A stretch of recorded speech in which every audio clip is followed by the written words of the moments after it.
Hello everyone, just few hours left in your exam.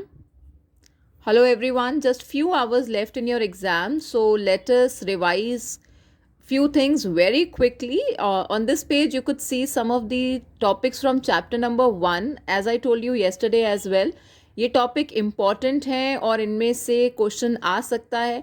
नहीं भी आया तो ये चैप्टर 2 का बेस बनता है, तो आप इनको ज़रूर पढ़ के जाइएगा.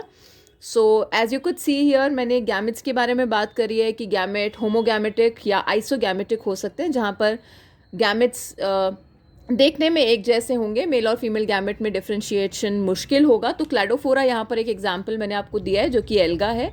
हेट्रोगैमेटिक में फ्यूकस दिया है, फ्यूकस भी एक एल्गा है, और ह्यूमन इसका एग्जाम्पल हमने साथ में दिया है.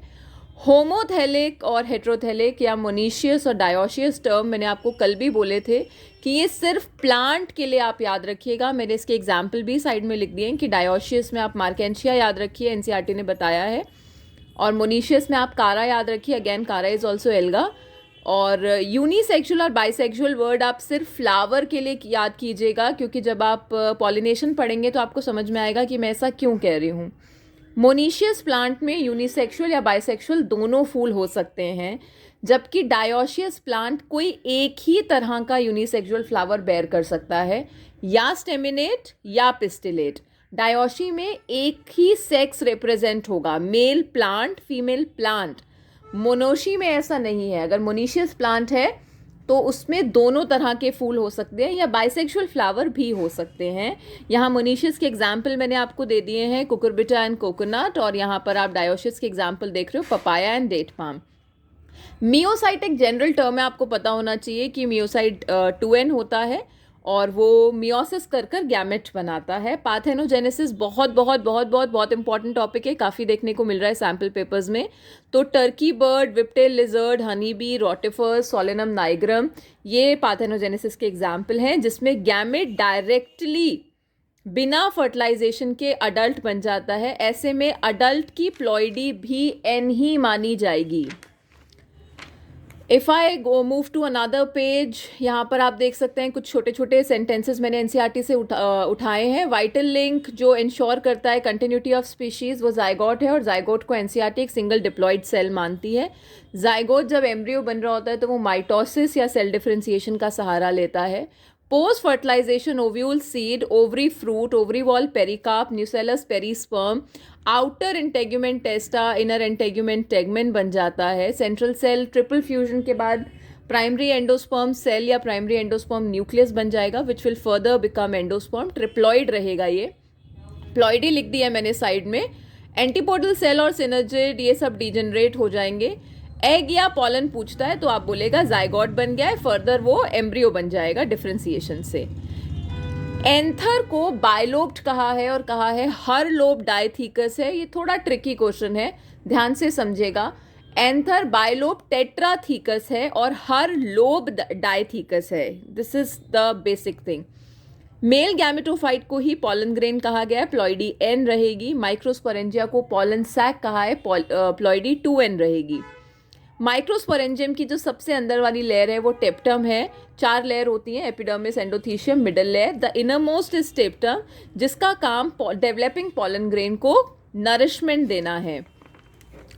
टेप्टल सेल्स मल्टी न्यूक्लिएटेड हैं. स्पोरोजिनस टिश्यू वो टिश्यू हैं जो कि माइक्रोस्पोर बनाएंगे, यानी कि यही माइक्रोस्पोर मदर सेल बनेंगे और फिर बाद में मियोसिस कर कर माइक्रोस्पोर बनाएंगे. माइक्रोस्पोर ही बाद में पॉलन ग्रेन बनेगा, और हर पॉलन ग्रेन में 2 मेल गैमेट होंगे. बेसिक सी चीज़ें हैं, आसानी से याद हो जाएंगी. पॉलन मदर सेल या माइक्रोस्पोर मदर सेल पहला मियोसिस करेगा और डायाड कंडीशन बनाएगा. मियोसिस 2 के बाद टेट्राड कंडीशन बनाएगा. मैंने आपको कल भी बताया था मियोसिस 1 और मियोसिस 2 एक ही मियोसिस के 2 फेजेस हैं. जैसे आपके एक बोर्ड एग्जाम टर्म 1 और टर्म 2 में कन्वर्ट हो गए हैं, मियोसिस भी उसी तरह एक प्रोसेस है जो 2 फेजेस में 2 स्टेप में कंप्लीट होता है. पहली मियोसिस में प्लॉइडी हाफ होती है, दूसरे में प्लॉइडी सेम रहती है, नंबर डबल हो जाता है.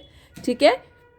माइक्रोस्पोर, अभी मैंने आपको बताया माइक्रोस्पोर ही पॉलन ग्रेन बन जाएगा और हर पॉलन ग्रेन में 2 मेल गैमेट होंगे. यहाँ पर मैंने उसका एक रिलेशनशिप भी बता दिया आपको कि पॉलन मदर सेल 4 माइक्रोस्पोर बनाएंगे या 4 पॉलन ग्रेन बनाएंगे, हर माइक्रोस्पोर पॉलन ग्रेन बन जाएगा। पॉलन ग्रेन में 2 मेल गैमेट होंगे या माइक्रोस्पोर 2 मेल गैमेट में कन्वर्ट हो जाएगा। यही मेल गैमेट का रिलेशन अगर मैं पीएमसी से दूंगी तो वो 8 मेल गैमेट हो जाएगा। सबसे रेजिस्टेंट सब्सटेंस जो है वो स्पोरोपोलिनिन बताया गया है। स्पोरोपोलिनिन की वजह से ही पॉलन ग्रेन फॉसिल की तरह पाया जाता है। कोई एंजाइम इसे डिग्रेड नहीं कर सकता है। It can withstand harsh temperature और कंडीशंस।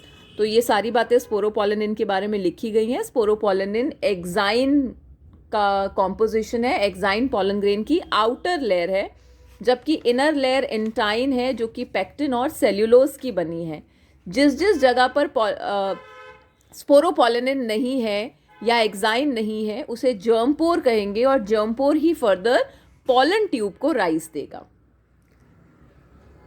पॉलन ग्रेन का जो न्यूक्लियस है वो 2 पार्ट में डिवाइडेड है, वेजिटेटिव और जेनरेटिव। वेजिटेटिव बड़ा है, जेनरेटिव छोटा सेल है। Generative spindle shape nucleus bear करता है। वेजिटेटिव का न्यूक्लियस इरेगुलर है, that is bigger in size, it is nutritive in nature. Whereas generative cell will further divide into 2 male gametes. ये 2 cell stage है, जब 2 male gamete बन जाएंगे इसी स्टेज को 3 सेल कहेंगे।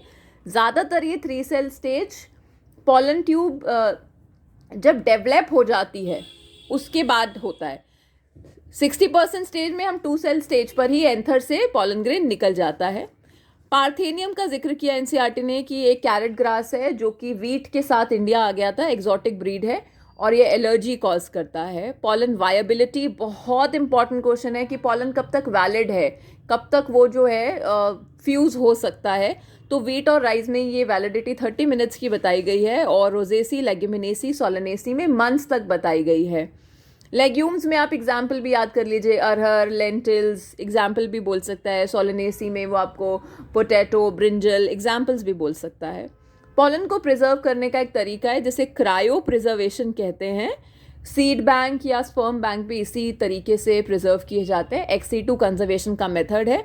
लिक्विड नाइट्रोजन में -196 डिग्री सेल्सियस पर हम क्रायो प्रिजर्वेशन करते हैं।